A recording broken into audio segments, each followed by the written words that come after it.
Thank you, Madam Chair. One of the main reasons I think Congress needs to act on digital asset legislation is to ensure the U.S. remains competitive in this given space, especially the rapid pace of digital asset regulation internationally. But it's equally important we avoid regulatory arbitrage. So, Mr. Yahim, and sorry if I said that incorrectly, Kraken operates globally in jurisdictions with established digital asset regulations.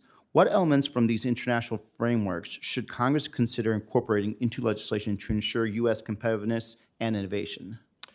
Thank you for the question, Ranking Member. I think there's two fundamental components here. One is regulation of centralized intermediaries, including exchanges. This is the most fundamental basic step. I've been involved in market regulation most of my career. There are very common components to how you regulate centralized markets.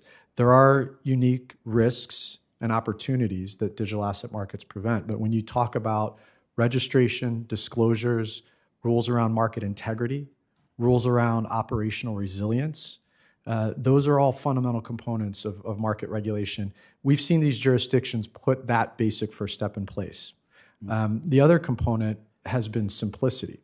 So rather than attempt to bluntly apply traditional rule books to the digital asset markets, jurisdictions have simply called this market and this new asset class crypto asset in many markets.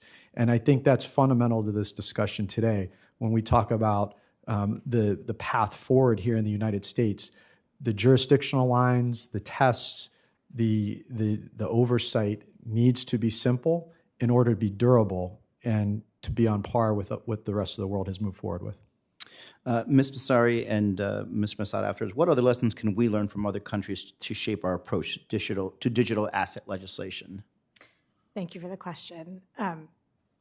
I think it's really informative to look at jurisdictions that have gone before us. I think, as I mentioned in my comments, we need to think about what the industry should look like, not only what it looks like today. And I think perhaps some other jurisdictions who have gone very, very quickly with digital asset legislation, whether it's on stablecoins and markets, may have moved too soon and have been slightly backward-looking in how they regulate. And I think as we think about, particularly as I focused on stablecoins, we should think about the real opportunities they present, what makes them different and unique and important for better modern payments, and aim legislation in that way to be forward-looking. And I'm not sure that that's happened in other jurisdictions. Mr. Masid. Thank you. I think there's also a lot we can learn. Starting with stablecoins, I think some of the jurisdictions that have gone ahead of us have put in some very good measures. Europe, I think, has overall a much stronger prudential and customer protection framework than is in the Genius Act or the Stable Act. The authorities have greater discretion to specify necessary rules on a variety of requirements. There's stress testing, diversification requirements, and Europe has said stablecoins don't pay interest, can't pay interest, which is also something we should be thinking about. Can't or can, I'm sorry. Cannot. Cannot. Cannot, because that turns them into more of an investment vehicle, and that raises a lot of issues. So you don't want to allow the payment of interest and at the same time exempt them from being securities. Got it.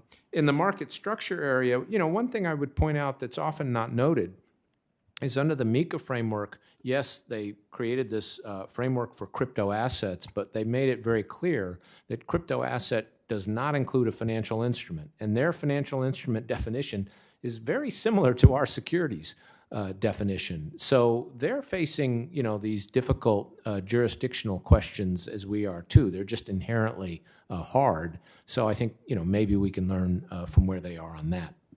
And some bills have also proposed using a bankruptcy process to resolve user claims if a stablecoin issuer fails. But bankruptcy can take years. And Ms. Massari, you actually talked a little bit about this in your opening statements. What other mechanisms should we consider so that if a stablecoin issuer fails, users can still get their money back quickly while other creditors go through the bankruptcy process? So essentially, for that person that is holding a lot of this, they don't have the bandwidth nor the reserves to basically wait until the bankruptcy process finishes. This is a really, really important question. Thank you for asking it. And I think Mr. Massett also touched on it in his remarks. This point is not only important out of a matter of fairness for stablecoin holders when or if something goes wrong with their stablecoin issuer, but instead it's fundamental sort of ex ante to make the money good money, right? Because And build confidence in general, too. Build confidence that, if something bad happens, they will be able to get their money out, just like we do for bank resolutions by the FDIC. The priority, right, is to make sure that depositors can have access to their deposits as quickly as possible. The concept is the same and really important. I think priority over reserve assets for stablecoin issuers is part of it, and it's an important part of it.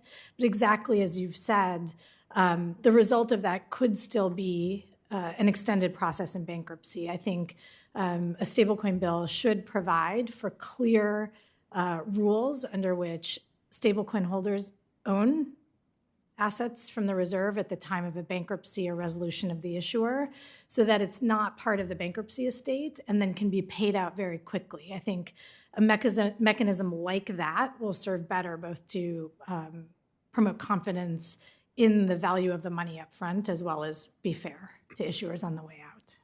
Thank you, Madam. Thank you, Madam Chair. Thank you. The chair recognizes Mr. Haggerty for 5 minutes. Well, thank you, Senator Lummis. I appreciate your leadership on this subcommittee and for holding this hearing today. And welcome to all of